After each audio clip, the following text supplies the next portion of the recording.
course orientation, then afterwards, introduction tayo ng biopharmaceutics and pharmacokinetics. Since tayo, introduction, then liberation for the first week.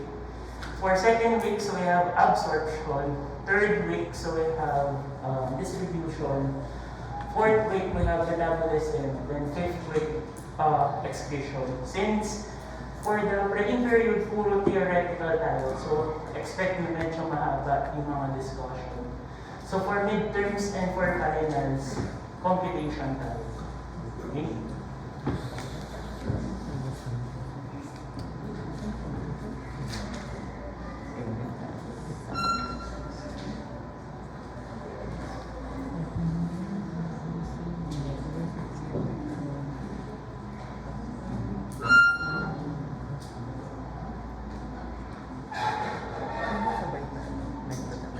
So, skip na natin yung all vision mission, pwede ba? Ulit na. So, skip na natin yung university vision mission. Then, ano lang din naman yan, na-anchor yung vision and mission dun sa improving man as man. So, yung COP vision and mission, ano natin yan? Skip. So, for course details, parang very bad. Parang may fog. Hindi ba? Patag na po, sir. Pwede yung buksan yun. Try lang natin.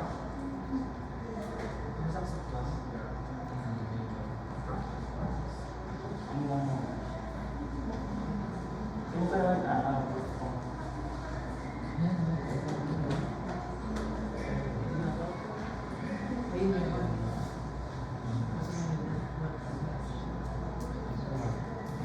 pero gusto niyo po tsagaan lang.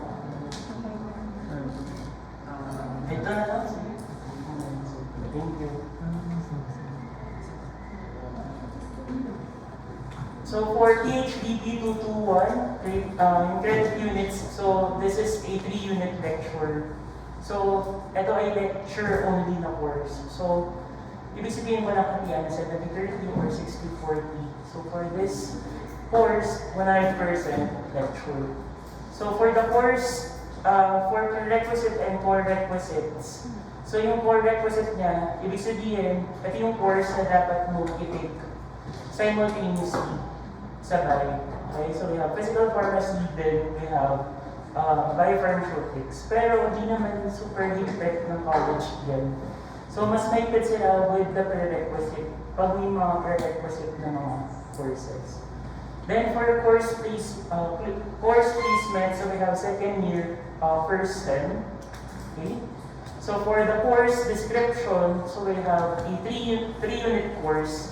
So yung focus natin would be the study of the intrinsic formulation, physiologic and pathologic factor affecting the bioavailability. So later, mata-define natin what bioavailability is. Then we have ang focus natin for prelim, so we have yung ADME processes and how these processes are modified by the different factors affecting the presence and action of the drug in the biologic system. So for the grading system, like sa P-Org, okay, so we have for each major exam, so we have 20%. For the performance, we have 35%. Pero 35%, it is further divided into two. Ibig sabihin, 30% for the quizzes alone. Then yung remaining 5% will be allotted for the remaining assessment tasks. Recitation, assignments, and other assessment tasks. Then, yung remaining 5% will be allotted for attendance. So for the attendance, for example, 2 tardiness, equivalent yun to 1 absence. Okay? So may deduction na tayo for the attendance. For the classroom rules, mahirap mag-one set apart dito. So need nyo yung folder na parang cubicle. Okay. So need nyo yung next meeting since meron tayong quiz next meeting. Okay? Also, meron ulit tayong CATEA filler. This will serve as your test booklet. So yung booklet na yun, dun lahat ng answers nyo for the quizzes and also solution, final answer, like if meron sit work, dun po sa test booklet. So yung dimensions as well as yung color ng filler, i-announce ko na lang via Canvas announcement. Okay? And for academic dishonesty, any form of cheating, okay? So for every quiz, mas mahigpit na any individual na nakot, okay, in any form of cheating, equivalent to 0 ang score for the quiz. Also, may deduction. For example, mali ng check si checker sa test booklet. Okay, may deduction po yun. If hindi naman sinasadya and hindi magbe-benefit sa owner, okay lang. Pero pag sinasadya yung pag tama ng mga correct answers, okay, both yung owner pati yung checker, meron mag-impose ako ng deduction both for the checker and for the owner. Okay? Yung mga additional requirements or additional announcement, i-post ko na lang sa Canvas. So proceed tayo sa introduction to biopharmaceutics and pharmacokinetics. So for the unit outcomes, so we have to define yung biopharmaceutics and pharmacokinetics. Also, define natin yung Ladmer system and also describe the pharmacotechnical parameters affecting the liberation and discuss its clinical significance.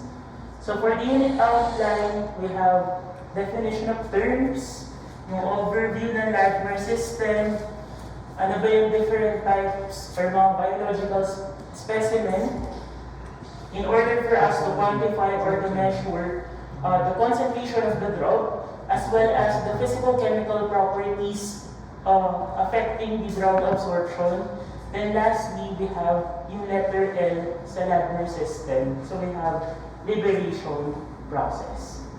So we have biopharmaceutics. So this would be the science that examines the interrelationship between the physical chemical properties of the drug as well as yung dosage form in which the drug is given, also the route of administration. So madidiscuss natin yung different routes of administration. Also the rate and extent of systemic drug absorption. So yung interrelationship ng apat na yun. And another definition, so we have the study of chemical and physical properties of drugs, their components, and their activities in living organisms. So we have pharmacokinetics. This would be the study of the time course of the drug movement in the body. So yung keyword natin for pharmacokinetics, so we have in the body. During ADME na processes, we have absorption, distribution, and elimination. So remember, pharmacokinetics answers the question, what the body does to the drug. What the body does to the drug. Okay? Another clue, kinetics. Di ba pag kinetics, it's something to do with body. Okay? So we have kinetics. What the body does to the drug. Ano yung ginagawa ng body, okay, dun sa drug. So yun yung ADME processes. Okay? So for pharmacology, meron siyang two main divisions. Okay, so we have pharmacodynamics and pharmacokinetics. So remember, for pharmacokinetics, what the body does to the drug. So i-reverse lang natin for pharmacodynamics, okay? So pwede nyo i-capital letter D yung pharmacodynamics, okay? So, dito naman, this answers the question, what a drug does to the body. What a drug does to the body. Okay? So, baliktad naman, ano ginagawa ng drug, okay, sa body natin? So, dito papasok yung response sa Ladmer system. Okay? So, we have the Ladmer system. So, L stands for liberation, A for absorption, D is for distribution, M is for metabolism, E for excretion, and R for response. So, remember, we have maritime collective term for metabolism and excretion. So, ang tawag natin for this or the combination ng metabolism and excretion, so we have elimination. So, we have elimination. Elimination, this would be yung collective term natin for both processes, metabolism and excretion. So what if si distribution, pinagsama natin with elimination? So another collective term na naman yung mabubuo. So we have drug disposition. So we have drug disposition. So pag drug disposition, yan ay combination na distribution and elimination. Meaning, ang kinetic processes na involved sa drug disposition, tatlo. We have distribution, metabolism, and excretion. Kapag elimination, dalawa lang. We have metabolism and excretion. Kuha po? Yes. Okay. So kung tayo with liberation, so when we say liberation, this would be the delivery of the active ingredient from the dosage form into the solution. Okay? So in layman's term, that would be the delivery or release, okay? The release of the active ingredient from the dosage form. So remember, kailangan ma-release yung active ingredient from the dosage form. Ano ba yung mga dosage form? We have tablets, capsules, so on and so forth. So another term for liberation, so we have drug release process. It is also known as drug release process. Okay? So for liberation, meron tayong two important processes under liberation. So, kung makita niyo sa diagram, okay? Anong organ niyan? Mukha naman. Sure? So we have stomach, okay? So yung dosage form natin ay tablet, okay? Remember, by definition, ang liberation ay release ng active ingredient from its dosage form, okay? So, meron tayong two important na processes. Yung una, so we have disintegration followed by dissolution. So, unahin muna natin yung disintegration. So by definition, so we have a state in which any residue of the tablet, except fragments of insoluble protein, remaining on the screen of the test apparatus in the soft mass, have no palpably firm form. Ano daw? Okay? So yan ay technical na definition. Since yung definition na to, is yung context na ang disintegration, okay, is a process. Yung disintegration apparatus or yung test na nasa third floor, yung nandun sa dulo. Okay? So we have yung disintegration apparatus. Okay? Wherein, mas ma-appreciate niyo yan if kinonduct niyo na yung mismong experiment for that. Pero in layman's term, so when we say disintegration, that would be the conversion of large solid particles, okay? They are broken down to smaller or finer particles.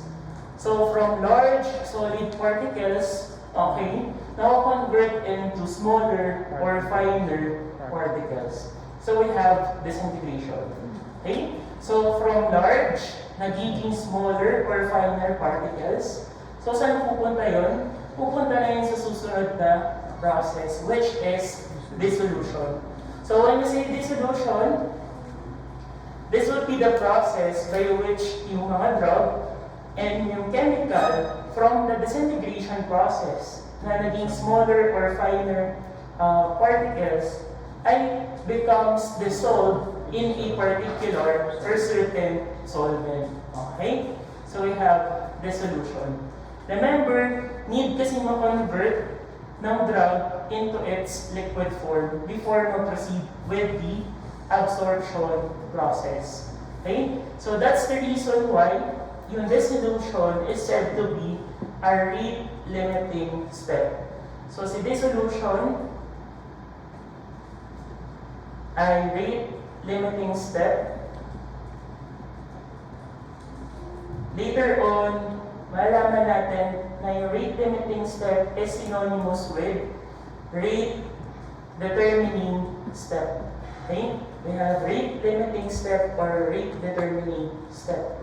So remember, pag sinabi natin rate-limiting step, okay, that would be the slowest step in a series of kinetic processes. So remember, we have rate-limiting step. This would be the slowest step in a series of kinetic processes. So, for example, sa enrollment, ano ba yung pinakamabilis doon? Magbayad. At ang pinaka-slowest na step ay, ang rate-limiting ay paghanap ng schedule, ng room, kasi under construction yung iba. Okay. So, ibig sabihin, okay, remember, tandaan nyo lang, kapag rate-limiting step, that would be the slowest step. Okay? So, kasi, if affected ang dissolution rate, domino effect na yan. Kung mababa ang dissolution rate, madedelay ang absorption. So, later, mag-discuss natin yan.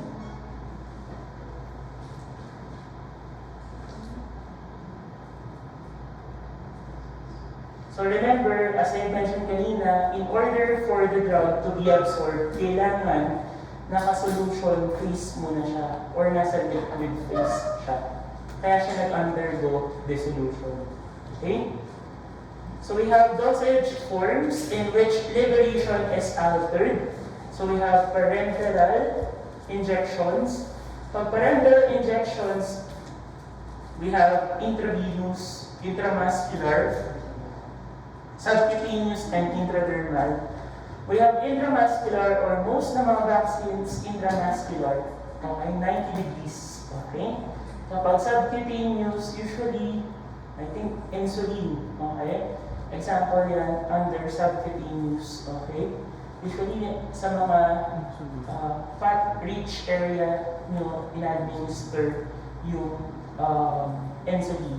So we have intravenous, okay, yan yung usual.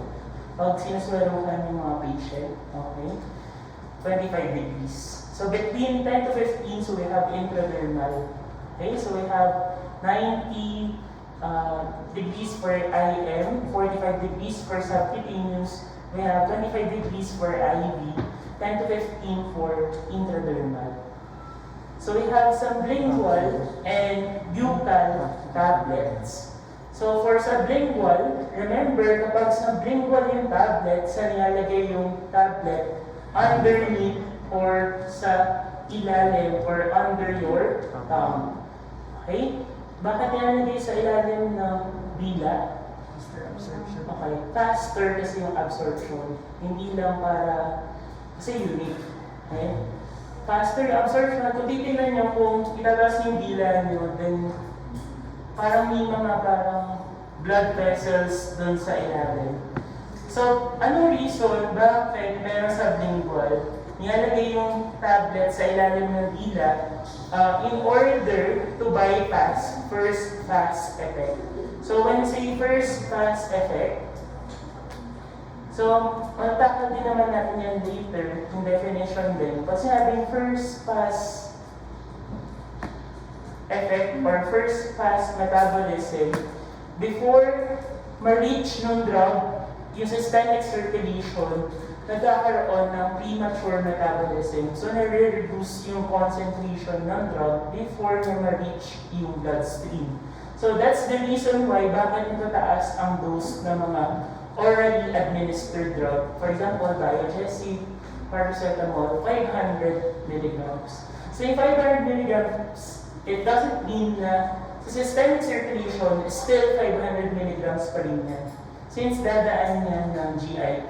So, magkakaroon ng premature metabolism, magkakaroon ng metabolism sa mga specific sites. Before na ma-reach yung systemic circulation, na-reduce na yung concentration. Okay? So, na-bypass niya yung first pass effect, kaya faster ang absorption kapag sublingual yung route. Ang example natin dyan ay, hindi gamit ng mga matatanda. For example, may hypertensive crisis, masyadong mataas masyadong mataas yung blood pressure. Okay? So, gusto nila mapababa agad yung blood pressure nila. So, tama si Sir, so we have catapres, or ang generic name ay clonidine. We have clonidine catapres. Okay, so we have catapres. Okay? So, as I mentioned, na-bypass yung first pass effect, mas mataas ang bioavailability niya or mas mataas yung concentration niya sa drug kasi nga nababypass niya yung first pass effect. Okay?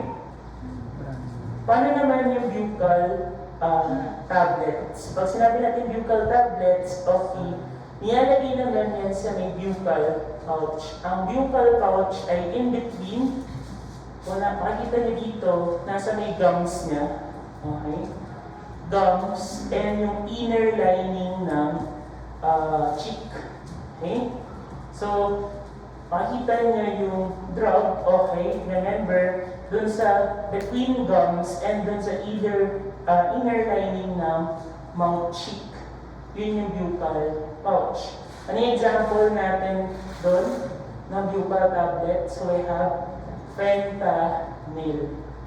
So, si fentanyl ay ginagamit to relieve chronic severe pain. Okay? Associated sa mga post-op, okay? Sa mga post-surgery, okay? Na mga pain.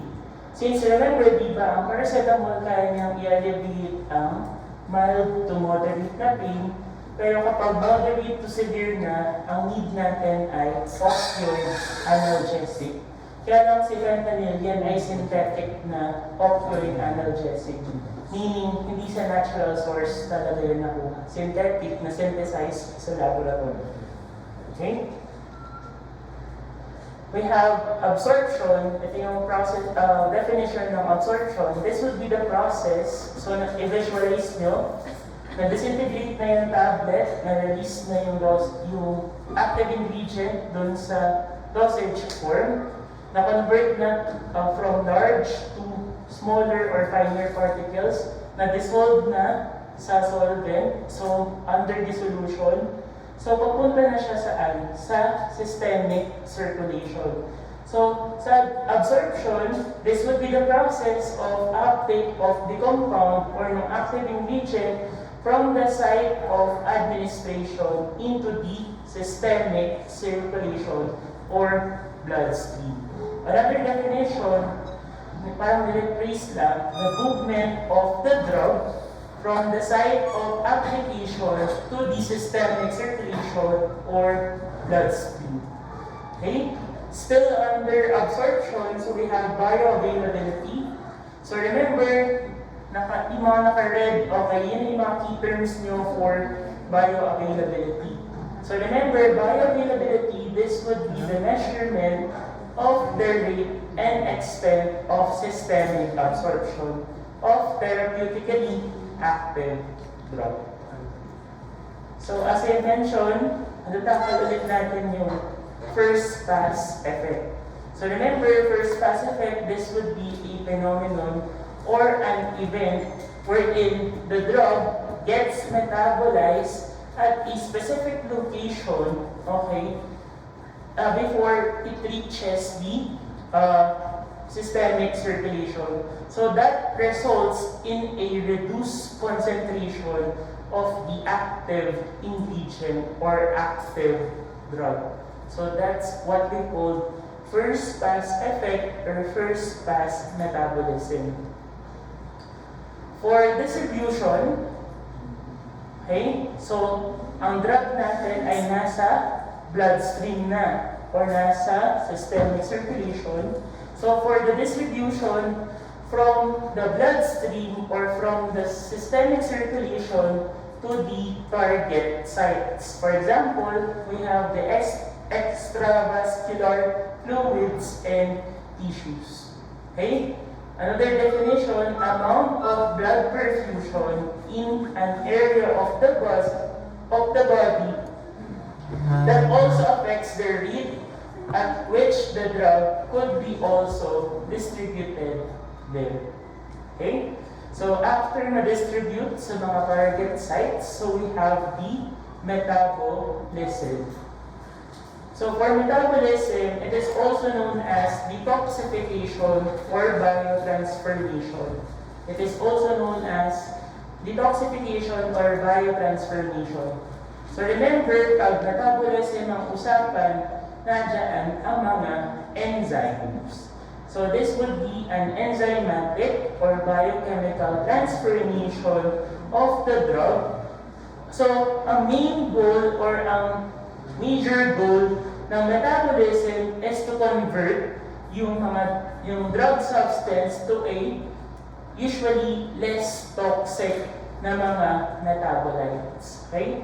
Kasi eventually, lahat ng kinakain natin, drug, food, okay, eventually dapat yan ay ma-excrete sa body natin. Lalo yung mga toxins. Okay?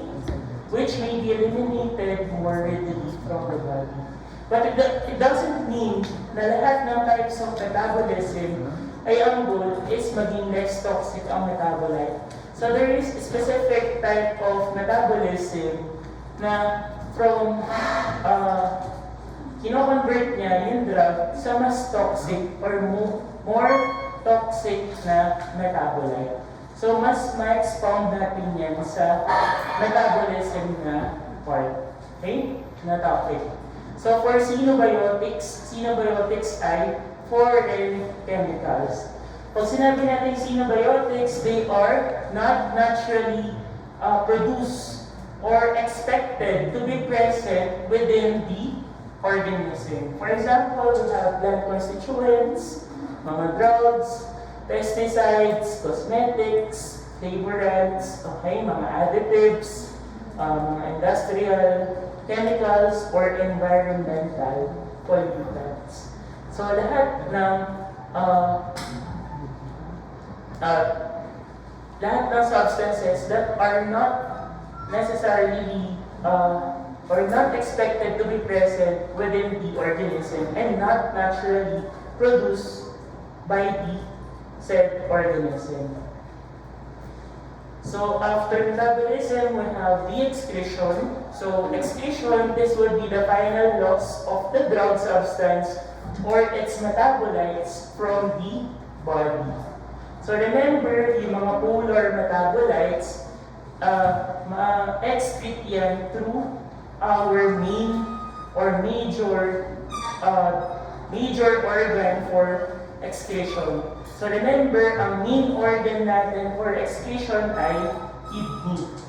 Pag polar metabolites na-excrete through the kidney, kapag non-polar drugs na-excrete through the bile.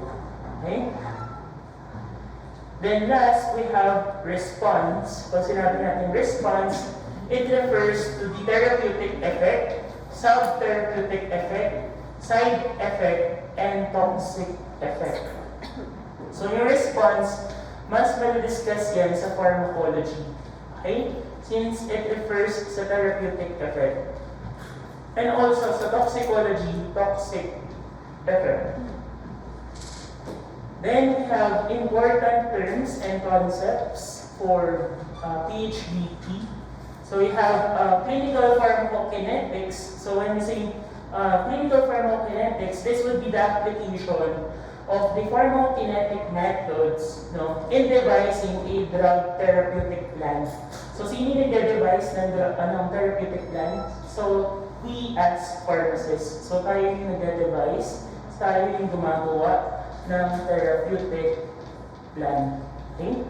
So this would be the study of the relationship between the drug dosage regimen and also yung concentration versus time ng mga patient. So later mag-discuss natin yung concentration versus time. Still under clinical pharmacokinetics, we have three fundamental parameters. So we have clearance, volume of distribution, and elimination half-life. So very straightforward naman, pag clearance, this would be the volume of fluid that is completely cleared of drug per unit time. For volume of distribution, that would be the apparent volume into which the drug has distributed to produce the measured concentration. Then for elimination half-life, it is represented by lowercase t, then we have 1/2. Okay? So t1/2. Okay? So this would be the time taken for 50% of the drug to be eliminated. So mas ma-expand yan sa mga susunod na meetings. So we have TBM and CPKS. So for TBM, or therapeutic drug monitoring, so this is employed for very potent na drug to optimize the efficacy and also to prevent any adverse effect of the drug. It is a branch of clinical pharmacology that specializes in the measurement of medication levels in the blood. So when we say CPKS, CPKS stands for Clinical Pharmacokinetic Service. So it provides the pharmacokinetic as well as the drug analysis services for safe monitoring of the drug. So we have drugs with narrow therapeutic range. So pag sinabi natin drugs with narrow therapeutic range, so these are drugs with small difference between the therapeutic dose and sa toxic dose. Okay? So very small ang difference. So ano yung implication nun? If very small ang difference between the therapeutic and the toxic dose, mag-exceed ka lang ng konti. For example, yung therapeutic dose niya is in milligrams per liter, pwede na mag-cause ng toxicity sa patient. Okay? So for example, we have digoxin. Si digoxin ay ginagamit for congestive heart failure. So for CHF, ginagamit ang digoxin. So we have amiodarone. Yung amiodarone ay ginagamit for arrhythmia. Pag sinabing arrhythmia, irregular ang heartbeat. So, yung amiodarone ay ginagamit for a specific type of arrhythmia. So we have, ginagamit siya for ventricular arrhythmia.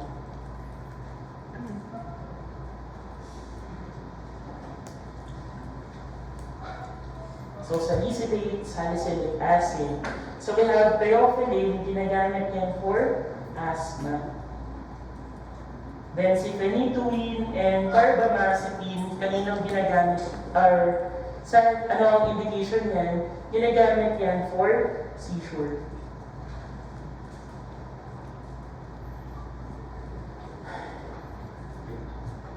So for population pharmacokinetics, this would be the study of pharmacokinetic differences of drugs in various population. So it studies how the ADME processes varies or differs in various population. So for example, pinagko-compare nila yung ADME processes between pediatric patients, sa mga children, versus we have geriatric patients, we have elderly patients. Okay? Hindi na tayo. Also, dito rin in-study mga metabolic enzymes due to genetic polymorphism. So for experimental pharmacokinetics, this would be in development ng biologic sampling techniques, analytical methods, in order to measure drug and its respective metabolites. Okay? So meron tayong dalawa. Okay, usually meron dalawa under experimental pharmacokinetics. So first one, we have in vivo. Pag in vivo involves human subjects and laboratory animals. So sa pharmacology 2 laboratory, so mag-handle lang kayo ng mga live na laboratory animals. For example, mice, rats. Hindi ko alam kung ginamit nila yung sa frogs, pero ginagamit din yung frogs. Also, rabbit. Rabbit, mice, rats, then we have frogs. So, for in vitro, okay, yan naman ay opposite ng in vivo. For in vitro, it employs test apparatus or equipment without the involvement of the human subjects and lab animals. For example, we have in vitro fertilization, wherein yung ovum, okay, or yung egg na fertilize ng sperm, okay, sa petri dish, hindi sa in a normal circumstance, normal way, okay? So, pag in vitro, outside, without the involvement ng human subjects or ng lab animal. Actually, meron pa, we have in silico. Yun yung pangatlo. Pag sinabing in silico, it is performed in virtual setting. So, with the use ng computer, virtual simulation. Wherein, under in silico, binivisualize nila, okay, binivisualize nila yung kung paano mag-bind, for example, yung receptor, yung ligand sa receptor, also yung mga affinity and protein binding, okay? So we have virtual simulation, so we have in silico. So for theoretical pharmacokinetics, okay, this would be the development of pharmacokinetic models that predict the drug disposition. Remember, pag drug disposition, pinagsama distribution and elimination. Pero pag sinabi ko, ilan yung process na involved sa drug disposition? Tatlo actually. So we have distribution, metabolism, and excretion. Since ang elimination ay dalawang process. We have metabolism and excretion. So for pharmacokinetic models, pag sinabing model, this will be the hypothesis using mathematical terms in order to describe quantitative relationship accurately. Okay? So we have three. So we have empirical, we have physiological, and we have compartmentally based na model. So naka-highlight na yung mga key terms natin. For empirical model, ang tinitingnan natin would be the plasma concentration versus time. Okay? Kapag physiological, describes the drug movement in the body based on the organ blood flow. And kapag compartmentally based na mga model, this is a model in which the organs with the same blood flow and drug affinity are grouped together. So, later, ma-define natin yung compartment. So, when we say compartment, this would be an anatomical grouping of organs or organ system classified according to the amount of drug distributed to them. Okay? Another definition of compartment, this is a hypothetical space, okay, bound by an specified membrane across which drugs are transferred. So, under compartment models, we have three. We have catenary, mammillary, and physiologic compartment models. So remember, yung mga models, okay, that describe how drugs are distributed in our body.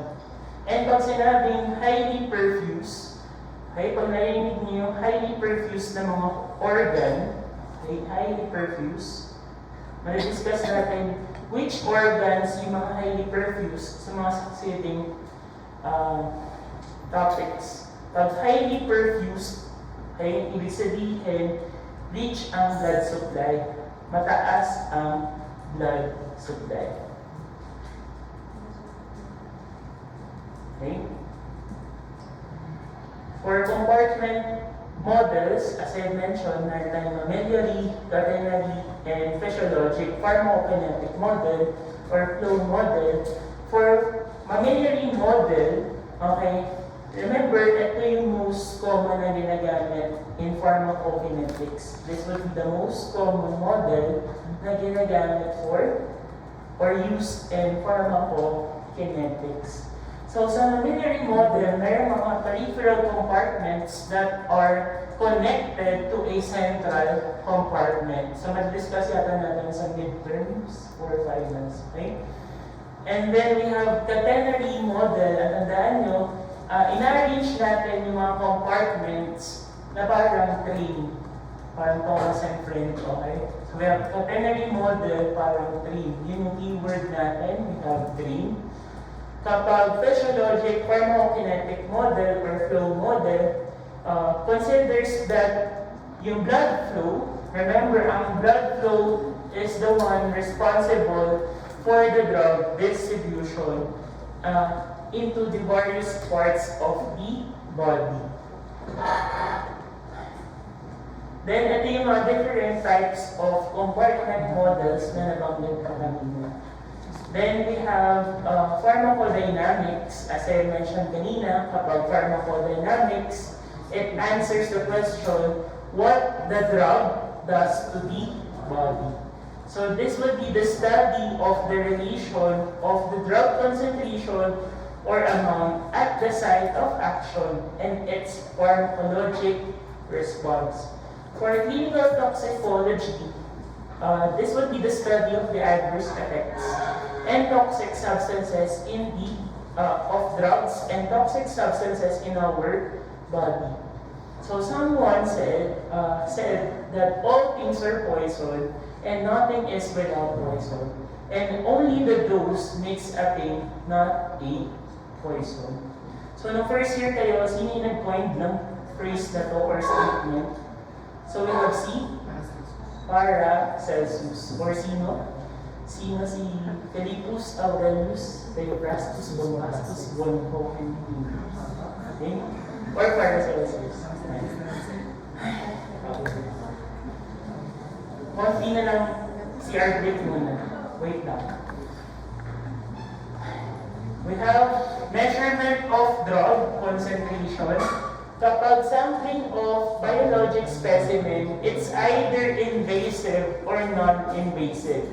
So, tandaan nila, kapag invasive method, it requires surgical or parenteral intervention. So, yan yung mga masasakit na procedure. Okay? So, for example, ng mga biological specimen, under invasive method, so we have blood, spinal fluid, we have synovial fluid. Sino kuha yun? Pag synovial ay, anatomy and physiology, joints. Okay? So remember, pag synovial sa joints, and we have tissue biopsy sa mga medical drama, P-drama. Okay? Pag may tumor si patient, okay, in order to confirm if yung tumor is benign or malignant, kukuha ng tissue sample from the patient to confirm yung diagnosis ng physician if it is malignant or benign. Kapag malignant, cancerous yun. Okay? So, ano yung difference ng biopsy and autopsy? Kapag biopsy, buhay pa si patient, gusto mo malaman yung or confirm kung tama pa yung diagnosis ni physician. At kapag autopsy, cadaver na, dead na si patient, okay? Meaning gusto mo lang malaman yung cause of death ni patient. So for non-invasive method, yan naman is yung mga without surgical or parenteral intervention. Ito yung mga pinapasa nyo sa during mga pag-medical kayo. We have feces for fecalysis, okay? So, ano bang ideal size for fecal matter? Yan ay pea-size lang, okay? Gamugo lang. Hindi ginisang munggo, okay? Ginugulo nyo na parang fruit salad with fiesta, okay? So, pea-size lang po yung ideal size for feces or fecalysis. Sa urinalysis, kapag urine naman, ideally, yung dapat kinokollect nyo would be yung midstream. So, hindi ba, iihi kayo, urinate kayo. Ano nyo muna, padaluyin nyo muna, then yung midstream yung kunin nyo. Okay? Then, we have saliva. Okay? So, kung tayo with the blood, pag blood ay highly specialized na tissue, di ba kapag by definition, ang tissue ay group of cells, okay? Of same kind of cells. Di ba pag mga fat cells, lipid cells, pag pinagsama-sama, we have adipose tissue. So dito, ano yung difference between the serum and yung plasma? So hindi ito yung serum na parang pang skincare. So ito ay iba yun doon. Okay? Pag serum, we have whole blood. Kuwari si Medtech ng extract ng blood from the patient. So, ilalagay niya sa isang tube yun. Iaalaw niya magkaroon ng clot. So, mamumuo yung dugo. Then afterwards, mag-undergo centrifuge. Okay? Pag nag-undergo centrifugation, magkakaroon ng separation. Yung usually nasa upper portion would be the supernatant in your liquid, then yung solid part yung nasa baba. Okay? So that would be the serum. So ano difference kapag sa plasma? Ganun pa rin naman, whole blood pa rin. Pero this time, hindi niya, ipe-prevent natin yung blood clot. So ayaw natin mamuho yung dugo. Okay? By introducing heparin. Okay? So, aside from heparin, yung anticoagulant na pwede natin gamitin, we have EDTA. Diba yung sa mga Medtech, bibili sila ng mga EDTA tube. So yun yung kalalang tube na mamasama sa, akala bakit basa? Yun yung EDTA. Okay? So, whole blood plus anticoagulant, hindi mamumuho yung dugo. Then afterwards, centrifuge, then separation. So we have the supernatant and then yung whole blood. Okay? So ano yung main difference nila? Yung isa, inalaw mo mag-blood. Yung isa, ni-prevent mo. Kasi, meaning, yung serum it is just the plasma without the clotting factors. Kaya serum is equals to plasma minus the clotting factors. So ito lang din yung sinabi ko, we have the blood components wherein kapag serum, this would be the liquid obtained from the whole blood after the blood is allowed to clot. Pinabayaan mong mamuo. Unlike kapag plasma, it is the supernatant obtained after the centrifugation of the non-clotted na whole blood. So remember, yung mga anticoagulant na sinabi ko, aside from heparin, so we have EDTA. Okay? So sa serum, wala siyang cellular elements, wala siyang fibrinogen, and other clotting factors. So we have importance of measuring plasma drug concentration. So we have for the adjustment ng drug dosage, okay, in order to individualize or to personalize yung drug therapy. Kasi uso yan even sa US. Since, for example, iba-ibang approach, no? Kahit, for example, pare-pare silang breast cancer patients. Pero remember, ang cancer ay continuously nag-mutate yan. Okay? So, kahit sabi-sabihin mo, pare-pare silang breast cancer, magkakaiba din yun ng variant. So, parang viruses. Okay? So, another one, we have provides guide to the progress of disease state. And lastly, we have able to modify the drug dosage accordingly. So, CR break po muna. So, 5 minutes. 5:40, continue tayo. 4D, plasma concentration versus time curve. CR break.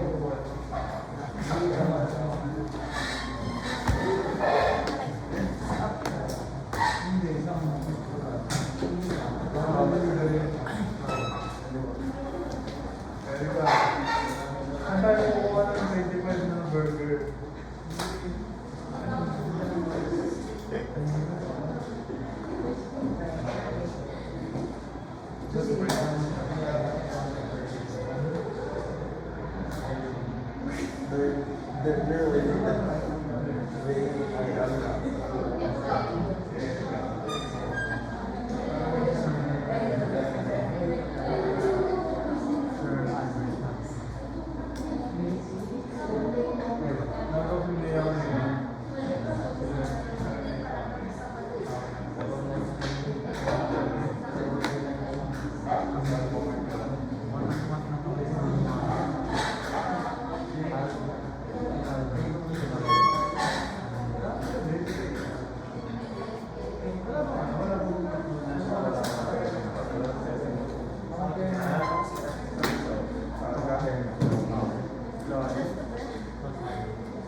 Ano naman, habol na naman tayo after.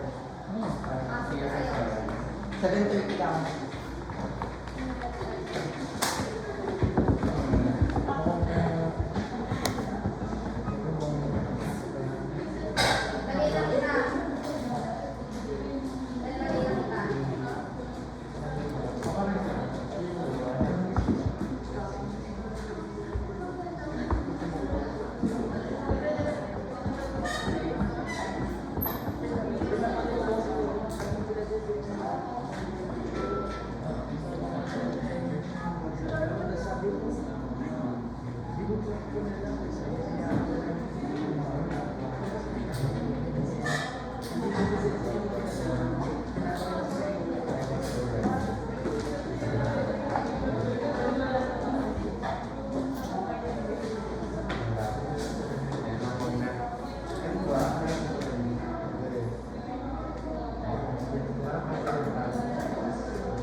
Bago tayo na ng skills. Okay. Mamaya. Nagpa-early disclosure naman to. Gusto niyo naman, please agad. Kaya lang kasi, sinusunod sila sa kabila. Huwag naman super agad. Okay? Okay, so, resume time discussion. So we have plasma concentration versus time curve. So remember, sa x-axis, nandito yung time. Nasa y-axis, yung concentration. So we have MPC and MEC. Ito yung tinatawag natin therapeutic window or therapeutic range. So for MPC, MPC stands for minimum toxic concentration. Nasa succeeding slides naman yung mga definition. Okay? So we have MEC, we have minimum effective concentration. Okay? So therapeutic range, ito yun. Therapeutic window. Okay? So we have the onset time. Makita nyo mayroong broken lines dito. Ibig sabihin, yung onset time, that corresponds to the time at which yung drug na-reach niya yung minimum effective concentration. So we have, ito yung onset time. Yun yung purpose ng mga broken line. So hindi lang siya for aesthetic purpose. Okay? So remember, pag onset time, it corresponds to the time required for the drug to reach the MEC. So when we say duration of action, that would be the difference between the onset time and the time for the drug to decline back to MEC. So ito yung duration of drug action. Sa iba, from this part until this part. Okay? Sa susunod na slide, ganun kasi yung illustration niya. So, parehas lang din naman na yun ang duration of action. Since by definition, yun nga yung difference between the onset time and the time wherein nag-i-start na mag-decline siya, pababa na siya ng MEC or below na siya ng MEC. Okay? Opo.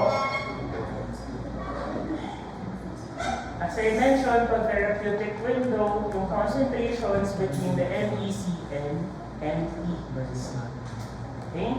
So we have the Cmax.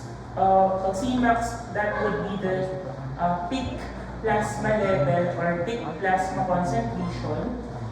Then we have Tmax. Okay? Pag Cmax, that would be yung peak plasma level or yung maximum drug concentration. For the Tmax, meron ulit na broken line. That would be the time, okay, wherein the drug reaches the maximum drug concentration or yung Cmax. Okay? So yung Tmax, that would be a rough marker for the average rate of drug absorption. Nandun lang din yan sa succeeding slide. So pinakita ko lang yung different parts ng diagram or ng figure. Okay? So another illustration, okay, MPC and EC, we have the intensity, okay. Yung intensity ay from the MEC hanggang Cmax, okay. We have the intensity. Then, we have MEC, ito lang din yung mga definition, okay. We have MEC, minimum effective concentration. We have MEC, okay, or minimum toxic concentration. We have the onset of action. Ito lang din yung mga sinabi ko kanina. So we have the duration of drug action, the difference between the onset of time and the time where the drug, okay, or when the drug declined back to NPC. So from the onset of action hanggang sa nag-i-start na mag-decline yung drug. Okay? So we have the peak plasma concentration or the Cmax, as I mentioned kanina. Also, we have the peak time, as I mentioned, or yung Pmax, yan yung rough marker na sinasabi ko for the average rate of drug absorption. That is the time wherein when the drug reaches the yung climax or yung peak plasma concentration. So we have the area under the curve. So seen natin yan sa diagram dito, yung AUC stands for the area under the curve. So ibig sabihin, ito yan, pag sinid mo yan, it represents yung amount ng drug na nag-reach doon sa systemic circulation. Okay? So remember kapag AUC, that would be the amount of drug absorbed systematically. And that would be the total area found under the plasma concentration versus time curve. Okay? So, ito lang din yung mga definitions ulit. I-reiterate ko lang yung mga different parts ng plasma concentration versus time curve. Okay? So, kung tayo with the physical biopharmaceutics, okay? So, under biopharmaceutics, okay, it focuses on the following factors, okay? We have the design of the drug product hanggang delivery of the drug to the target site, okay? So, discuss natin yung physical-chemical properties. So, from the dissolution and solubility hanggang complex formation. So tayo po lang po ito complex formation po yun. Formation. So remember, for drug dissolution, this would be the rate at which the solid drug enters the solution phase. As I mentioned, need maging liquid ni drug, okay, before siya pumunta na absorption. So that's the reason why si drug dissolution ang rate limiting step for absorption as well as sa bioavailability. Okay? So remember, yung equation that governs drug dissolution, so we have Noyes-Whitney equation. So when we say Noyes-Whitney equation, this would be, according to Noyes-Whitney, yung smaller particles dissolve at a faster rate, okay, in comparison to large particles. So mas ma-appreciate niyan pag discuss natin yung relationship ng particle size and surface area. Okay? So this would be yung mga type or amount of excipients na nakaka-affect sa solubility and dissolution rate. So we have binders. Ito yung nalagay natin, for example, sa tablet para compact siya. Okay? So, para dikit-dikit siya. Okay? Pag madami, yung nalagay mong binder, okay, sa tablet, okay? Pag maraming binders dinagay mo sa tablet, okay, magde-decrease ang disintegration time. Okay? So, not necessarily magde-decrease, yan ay babagal yung disintegration time. Since marami kang nilagay na binders, mas compact yung tablet, mas mahirapan siyang ma-convert into finer particles. So, babagal yung disintegration time. Okay? Pag bumagal ang disintegration time, okay, babagal din, okay, ang dissolution rate. So, we have babagal din ang dissolution rate and then delayed din ang absorption. So, as I mentioned, domino effect yan. Kapag mababa ang or slow ang disintegration time, bababa ang dissolution rate, magkakaroon ng delay or decrease in absorption. So, we have lubricants. So we have lubricants or tablet lubricants, okay?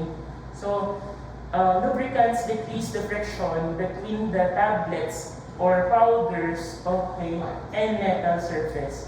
Sa mga large scale production ng tablets, okay, machine kasi yung gumagawa ng tablets. Wherein,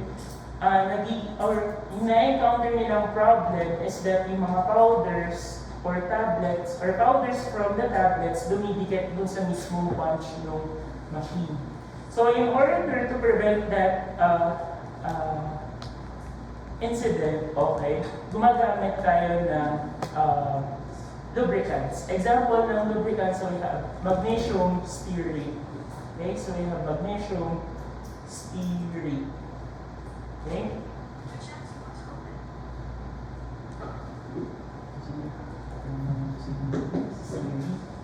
Okay, so we have disintegrants. Kapag disintegrants, okay,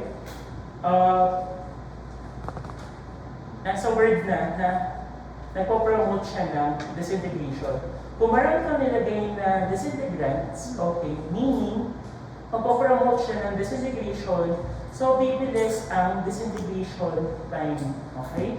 So mabilis ang disintegration time, meaning, bibilis din ang dissolution rate. So bibilis ang dissolution rate, bibilis din ang absorption. Okay? Kapag marami ang disintegrants. Okay? For the drug solubility, remember, ang ideal for the drugs, meron siyang polar part and meron siyang non-polar part. Okay? So bakit need na ang drugs, meron siyang polar part and non-polar part? Yung polar part, okay, in a sense na enough siya to be dissolved. Enough siya to be dissolved. And non-polar part ng drug, okay, is enough, okay, to cross the cell membrane. As I mentioned, pag cell membrane, di ba, phospholipid bilayer yan, selectively permeable ang mga cell membrane, okay? So, mga lipophilic or non-polar lang yung pwede mo pass through. So, maganda na ang drug, polar siya, at the same time, meron din siyang non-polar na part. Cross through cell membrane. And up to cell. So, for particle size and surface area, yung relationship ng dalawa is inversely related or inverse relationship. So as the solid particle size decreases, okay, as the particle size decreases, the surface area increases. Okay? So if mataas naman ang particle size, ibig sabihin bababa ang surface area. So, kung mataas ang surface area, favorable yan for absorption. Kung tataas ang surface area, tataas ang dissolution rate, tataas din or mas bibilis ang absorption. So, vice versa lang yan. Kung mababa ang surface area, bababa ang dissolution rate, meaning mababa din or there is delay sa absorption. Okay? So for partition coefficient, usually meron non-aqueous layer and aqueous layer for partition coefficient. So we have water and octanol. So we have octanol, di ba sa org-chem, yan ay non-polar. Okay? And 0P ang consistency niyan. So remember, yung partition coefficient, that would be the ratio of the solubility of the drug at equilibrium in a non-aqueous solvent. So, para natin i-interpret yung mga values sa partition coefficient. So, it is said to be higher or high ang partition coefficient if it is greater than 1. Okay? Pag greater than 1, mataas ang partition coefficient, meaning mas soluble siya sa organic solvent or dun sa non-aqueous phase. Okay? Mas soluble siya sa non-aqueous phase, therefore, yung drug natin is said to be lipophilic. Okay? What if mababa ang partition coefficient? Pag mababa ang partition coefficient, less than 1. Yan ay more soluble sa water or dun sa aqueous layer. Therefore, ang drug natin is said to be hydrophilic. So we have hydrophilic. Okay?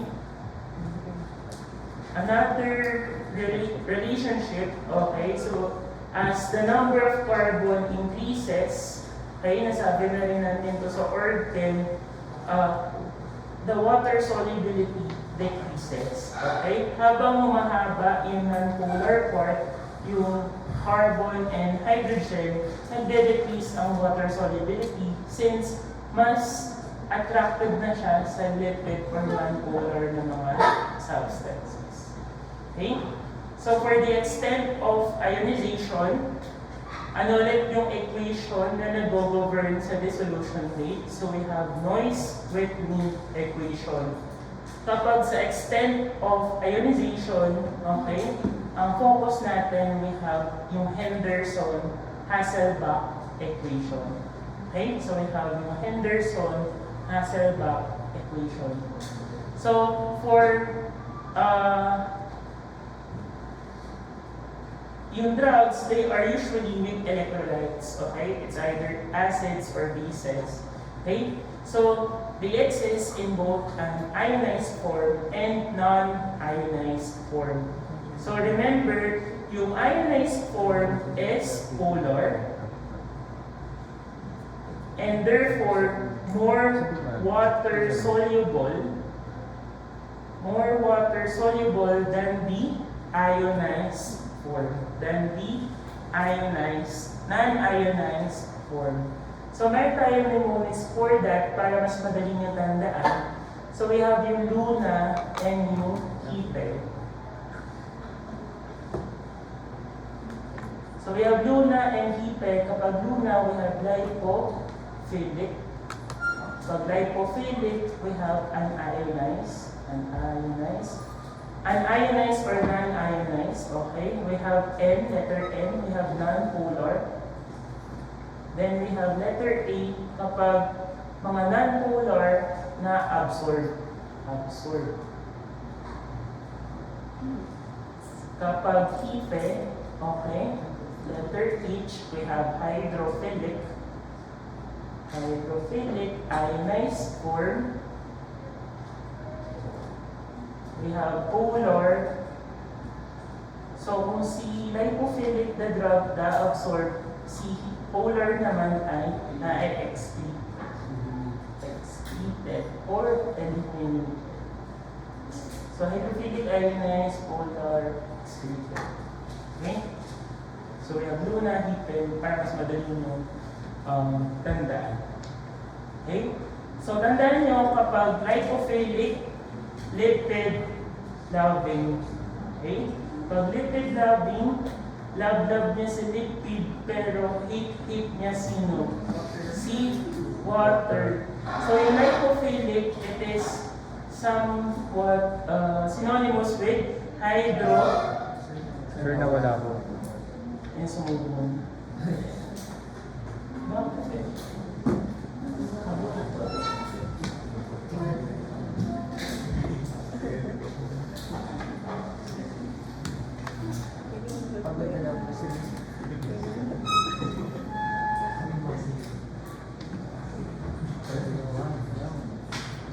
Wait lang. Ipagod na din ako.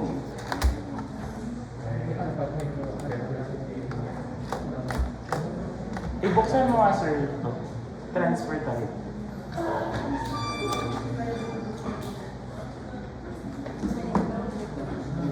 Pagod mo.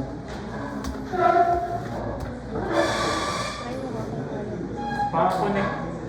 Abot mo. Okay lang na kung ano kayo sa upuan. Sana abot. Wait lang sir. sir.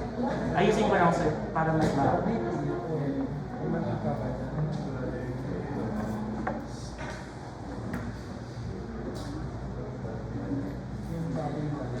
Konti na lang ang dapat natin. Ayan. Thank you.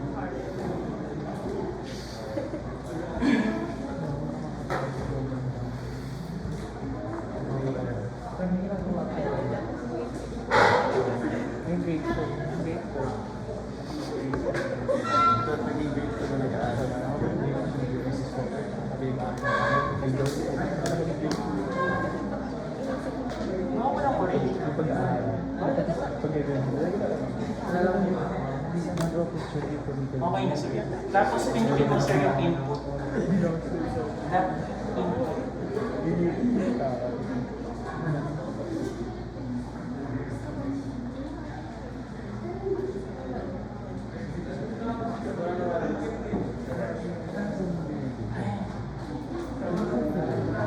Try ko mag-PBP na lang.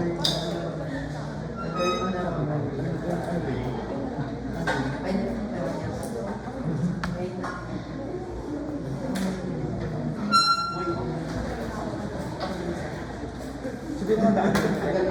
Bagsak ka na mga 2 days. Okay. Parang nawalan na, mga kuryente to eh.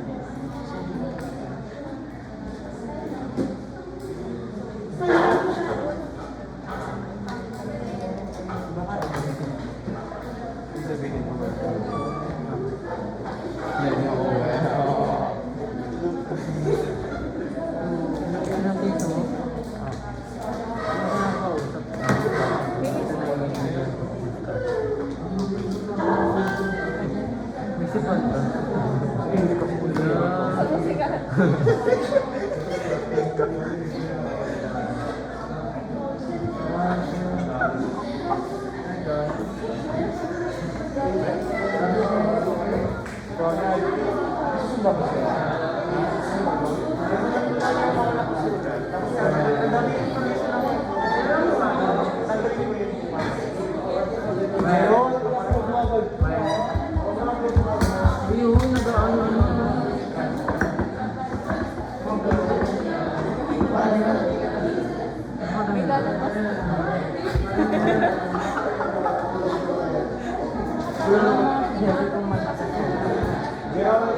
wala bang pose yan? Ano?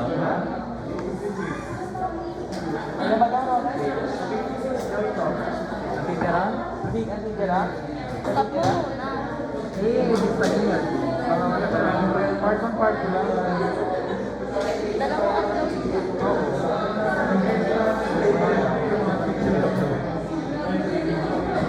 Medyo madalas kasi yung marihan. Pero kaya May mga outlet pa dyan, sir. May gumagana pa dyan. Gumagana. Try lang na. Dito may up. wala. Biglang nawala kasi yung kuryente. Gali lang. Diyan, di ba yung maslo? Wala. Ayaw nga.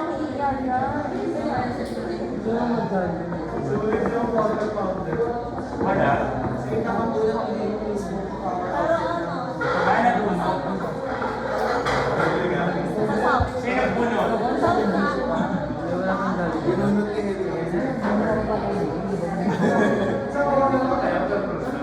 Okay.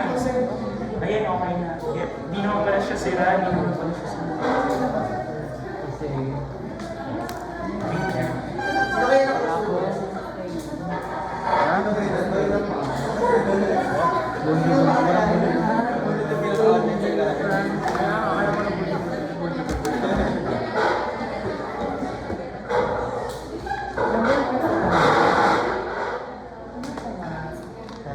Ayan, sabi niya. Malapit na. Mana Ano? TV. Hindi okay na.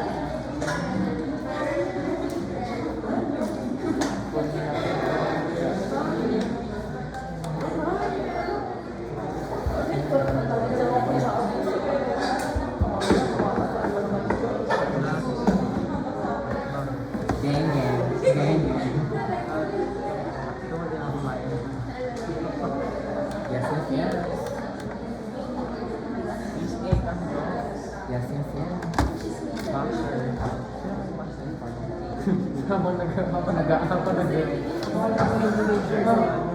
Habang nagre-review ka, bigla ka sa side sa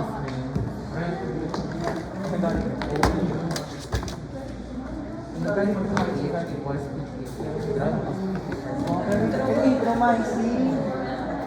Promising kasi.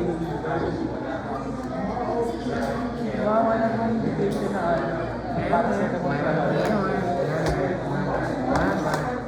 wow! Ano po symptoms naman? Parking sa magupit ka na? Sweat. Pwede.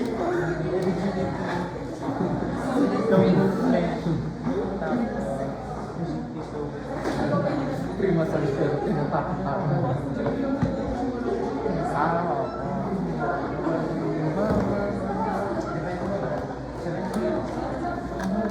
Ano pong dapat sa parang yung suko mo parang ano.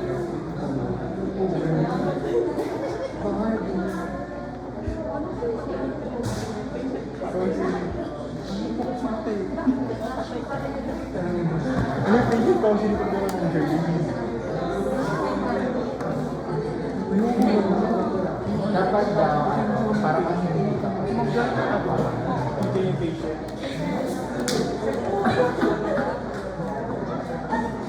Bakit hindi na tayo? Sabi ko lang mali. Mali na sabi ko ever yun. Dapat para kami tinulog kapag yun sabi ko.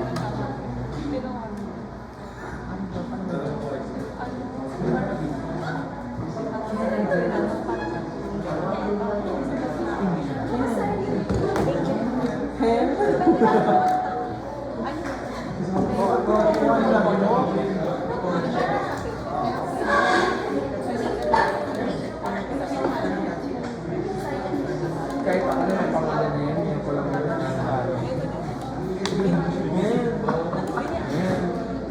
Ayan. Puso. Bonjour. Ito daw mo.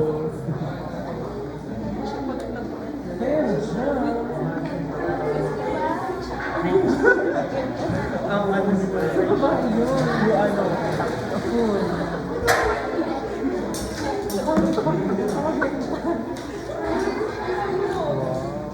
Ano ang layo? Nag-letters ka na. Ano ka naman? Danny. Magkano pa nakakulay ka? Naninilaw na.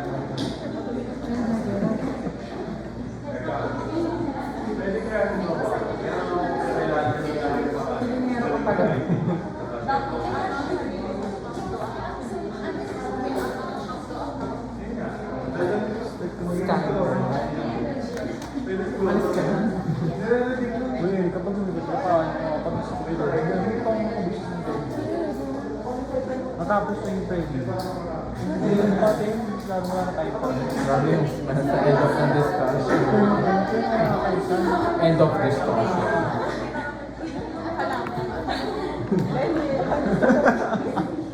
Dahil tumakot na si Marino ko rin yung halaman. Ganyan lang pag nakatulad na si Emily. Parang naman ito. Hindi naman namin ito naman sila. Sige-bente na ako.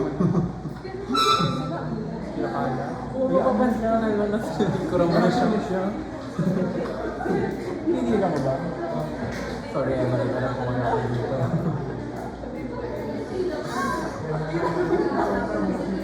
Ano na ba? Nilalabas ko yung happiness. It's a cycle. I inhale, tapos ilalabas ko. Share muna kayo. Sir, wala na po may Ano yun? Joke lang po, sir. Kaya na po kayo lalabas.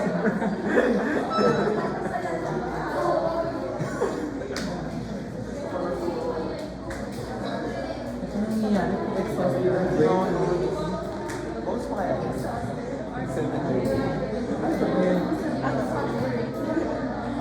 Exact spasser rate.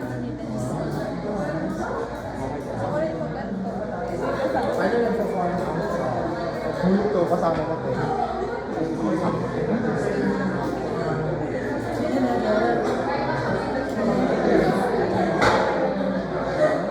Mag-order ka sa Java.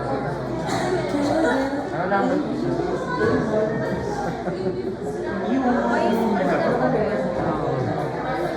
Dapat namatay ako. Para sa pagkamatay siya. Support. Ano yung nagayari dito? Ano na wala ko rin yun. Cervical ba? Pa-check niya, sir. Yun. Okay, mga awkward. Hindi yung malabas na something.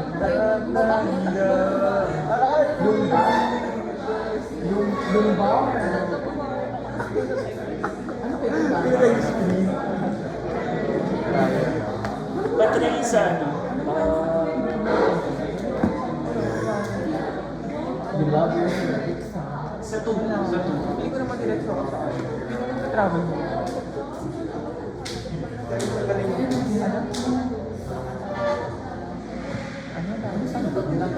Ano? Oo, yung ito ko sa'yo ako ng nasa mga.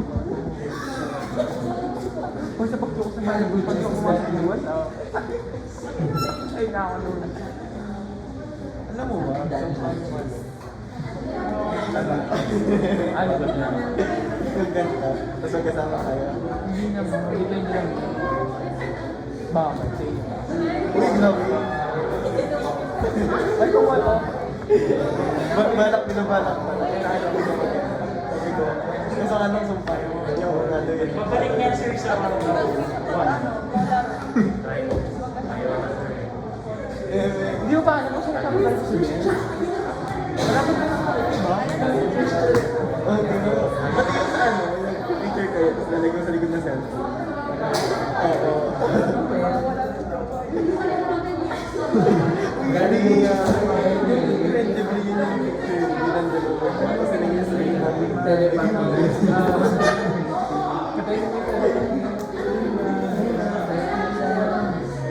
Sa 1. Sa 1, sir.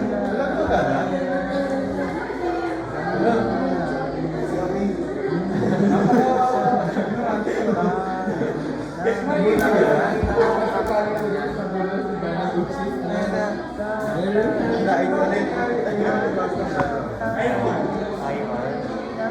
Nasa 1. Nasa 1. Nakantay na kami. Ay, okay mo. Ayaw ko na mo. Ayaw ko nakatapan mo.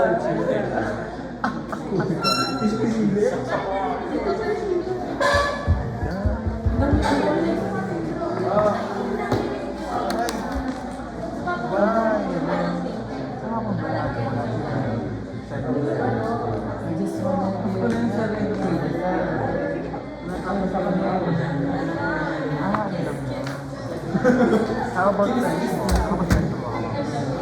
Wait lang.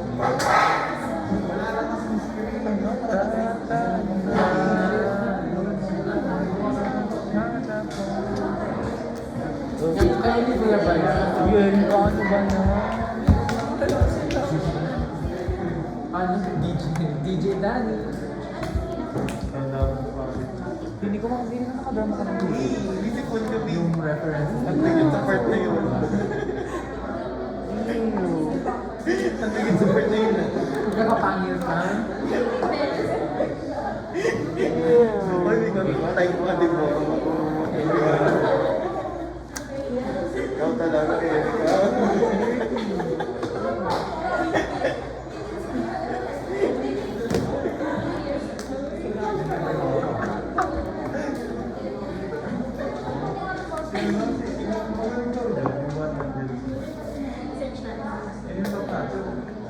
Anong schedule na atin mo ngayon? Sa Pindala? Ako nagabi rin siya. Ano yung 30? Ano nararamdaman niyo? Sobrang stress pa.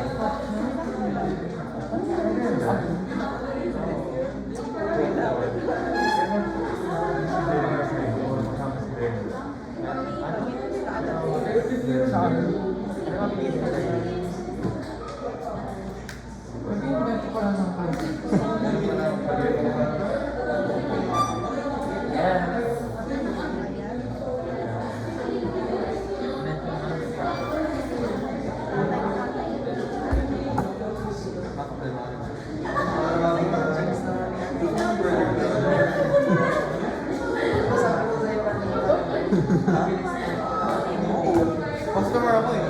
Talaga.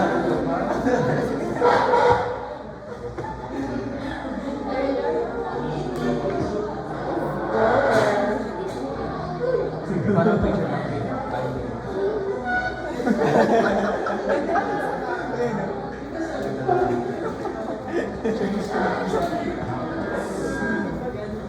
Pero parang mismo oversize sa printer na yun.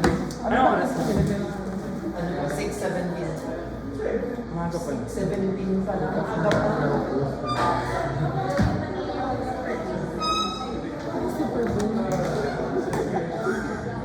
Yung ba yung ginagawa niyo?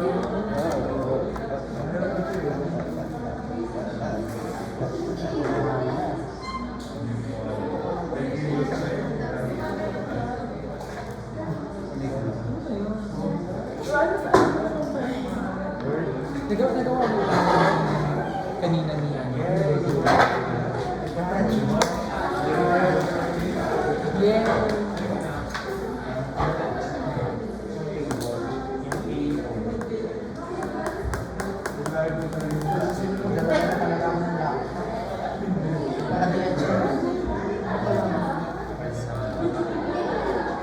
Kasi sa sobrang tao ko nila, walang sa compound.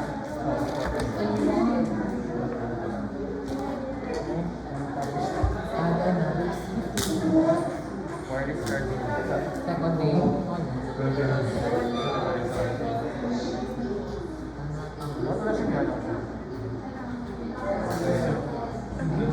Pero na-take down notes niyo yung sa Luna tsaka sa Hipe. Apo. Pati yung sa polar and water soluble, dun sa mga Ayan po. So next slide na tayo. Extend na ba yun kasi yun sa...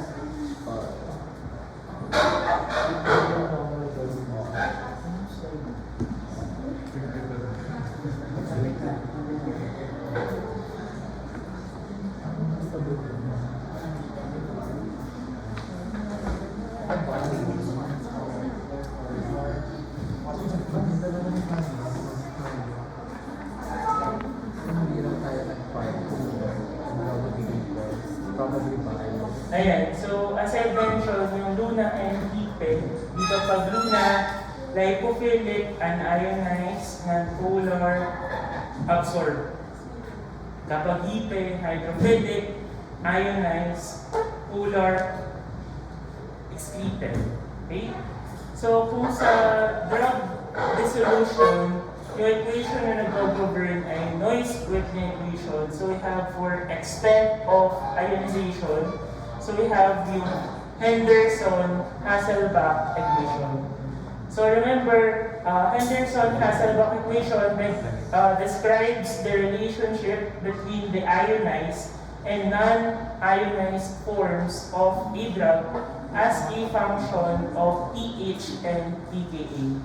So for example, if the pH is equals to pKa, as I mentioned kanina, ideally ang drug meron dapat na polar and non-polar. That's the reason why kaya ang drug ideally ay may 50% ionized and 50% unionized or non-ionized. Okay? So for the salt formation,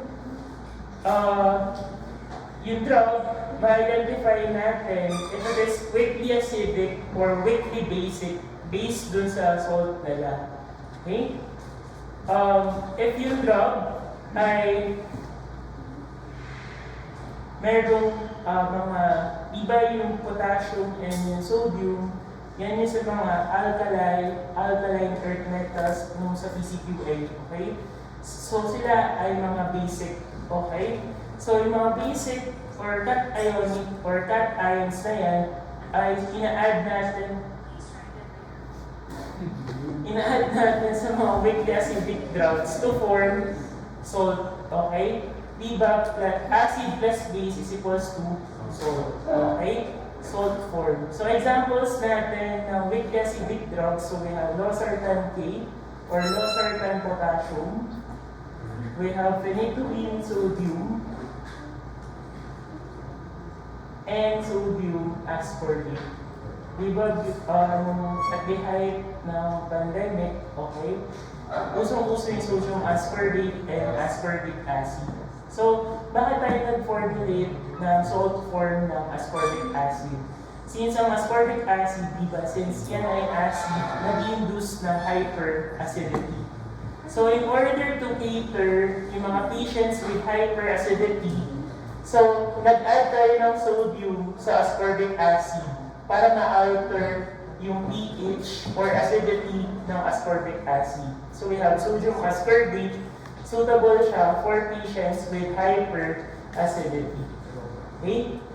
Then, punta tayo with weekly basic drugs. So, basic drugs, meaning ang i-add natin ay acid. Okay? So, we have hydrochloride, sulfate, citrate, gluconate, escalate, naphthalate, or stearate, or palmitate salts. Okay? So, we have, for example, we have diphenhydramine, hydrochloride. Another way para malaman kung weekly basic siya, may H2. Yung diphenhydramine, okay, amine, siya ay nitrogen containing. Kapag nitrogen containing, weekly basic. So we have HCl. C plus base, so we have salt for non-diphenhydramine. Another example, we have morphine sulfate. Another example, we have dextrometorphan. I will let yung classification ng dextrometorphan as cough medication. Okay, so we have cough suppressant. So tama si sir. Cough suppressant or anti-tussive. Okay? Dextrometorphan hydrobromide. Okay? Yung mga naka-highlight, we have escalate, stearate, and palmitate. These are long carbon chain of organic acid or fatty acids, okay? Which are said to be non-polar. So example natin ng drug na gumagamit ng mga long chain hydrocarbons. So we have chloramphenicol.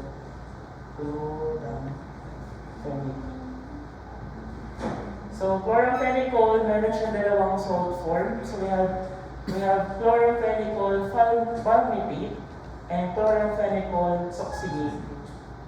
Okay? Yung chloramphenicol palmitate, yan ay ina-administer orally. Okay? Ina-administer orally. Kapag succinate, yan ay ina-administer intravenously. So we have ina-administer intravenously. So remember, yung palmitate or palmitic acid, how many carbons? How many carbons ang palmitic acid? We have 16 carbons. Okay? Kapag chloramphenicol palmitate, orally administered. Kapag succinate or chloramphenicol succinate, ina-administer intravenously. For polymorphism, the ability of a drug to exist in more than one crystalline form.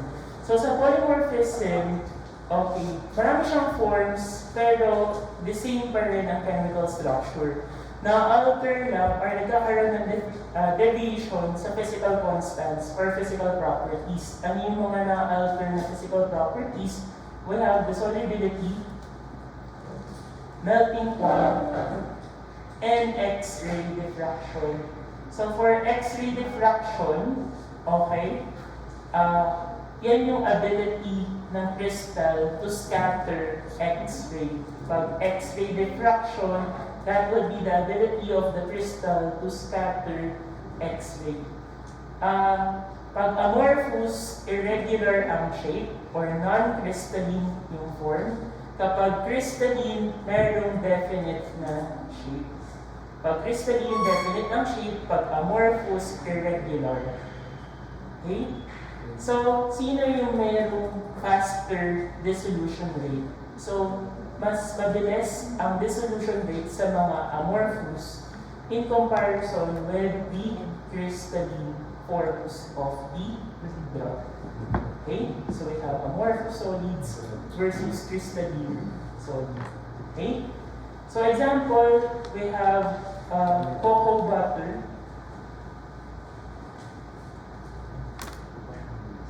Silent E daw siya. Okay, we have cocoa butter or cocoa butter. Di ba yan ay from Theobroma cacao? Okay? So yung cocoa butter, yan ay suppository base. Okay? Suppository base. Yan na yung nag-undergo polymorphism. So madidiscuss din yan sa physical pharmacy. Merong 4 na form ang cocoa butter. So we have alpha, we have beta. For beta, mayroong beta prime and beta stable. Then we have gamma. Okay? So remember, yung alpha, ang melting point niya ay 22 degrees Celsius. Ang beta prime ay 28 degrees Celsius. Ang beta stable ay 34.5 degrees Celsius. And yung gamma ay 18 degrees Celsius. So we have alpha, beta prime, beta stable, and gamma. So, among sa mga polymorphs ng cocoa butter, so yung pinaka-ideal dyan, so we have yung beta stable. Since ang beta stable, siya yung nearest sa body temperature or sa normal body temperature na 37. Okay? Kaya ideal po na suppository base yung beta stable form, okay, or polymorph ng cocoa butter. Since diba kapag suppository, ideally dapat mag-melt siya sa body temperature or at least malapit sa body temperature. So for chirality, this would be the ability of the drug to exist as optically active stereoisomers or enantiomers. So, alam naman natin, enantiomer is specific yung ibang receptors. Okay? So we have yung RNS, example. We have RNS ibuprofen. Alam natin, we have yung S-ibuprofen. Yan ang pharmacologically active form ng ibuprofen. Okay? Another example, we have RNS warfarin. We have R warfarin and S warfarin. So, sino mas longer ang half-life? So, we have C, R warfarin. Ibig sabihin, longer ang half-life. Anong ibig sabihin ng longer half-life? Ibig sabihin, mas nag-stay siya sa body natin for a longer period of time. Okay? If matagal siya mag-stay sa body, meaning slow or fast ang elimination. So, slow ang elimination. So, we have slow ang elimination. So, for S-warfarin, siya naman ay shorter ang half-life, meaning mas mabilis siyang ma-eliminate sa body. So, we have fast elimination. We have fast elimination. Remember, pag mataas ang half-life, meaning longer ang half-life, matagal siyang mag-stay sa body. Okay? Kapag bababa ang half-life, meaning madali siyang mawala sa systemic circulation, meaning madali siyang ma-eliminate sa body. Another information about RNS, kapag R warfarin, they are less potent and less distributed. So kapag S warfarin, babalik ka rin na lang, we have more potent, more distributed. Okay? Another example, we have RNS, thalidomide. Which one yung teratogenic? R or S thalidomide? R or S? We have R and S thalidomide sa keyword.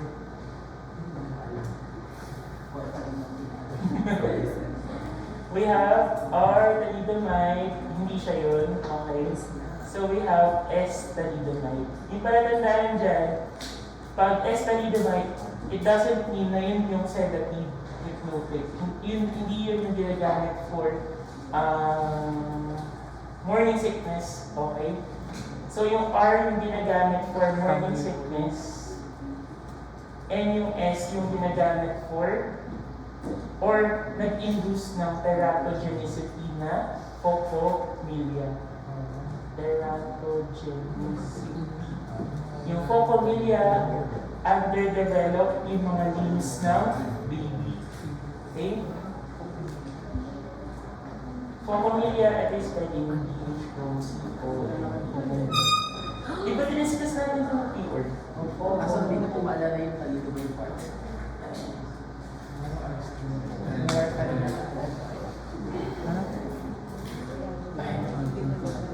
Next, dito, pinapakita lang na if nag-fit yung conformation ng mga chiral molecules or ligands dun sa receptor, nag-fit yun sa receptor, mag-elicit ng effect.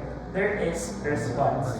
Kapag hindi siya po-conform sa shape ng receptor, so hindi siya mag-fit dun sa receptor, walang response na mangyayari. Okay? Remember yung receptor ay protein yan. Okay? So we have hydrates, okay? Yung mga drugs can be or may exist in a hydrated or anhydrous form. Okay? So for example, we have copper sulfate. Okay, pag copper sulfate, anhydrous, walang mole of water. Kapag copper sulfate, pentahydrated, okay? Pag pentahydrated, meaning merong 5 moles of water. Okay? So which one yung mas soluble? So mas soluble yung anhydrous. Remember, yung anhydrous, mas soluble siya compare mo versus sa hydrated form na copper sulfate. Anhydrous, more soluble. Okay.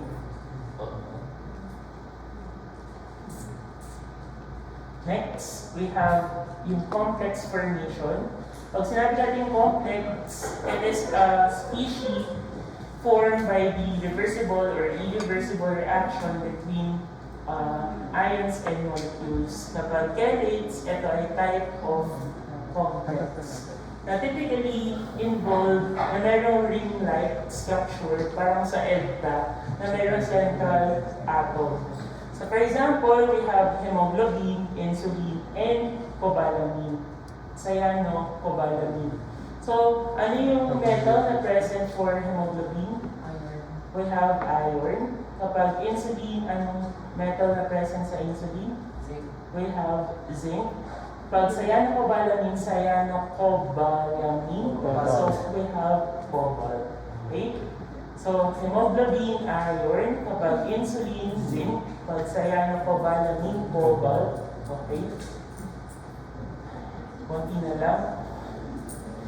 For complex formation, it usually alters the physicochemical properties of the drug.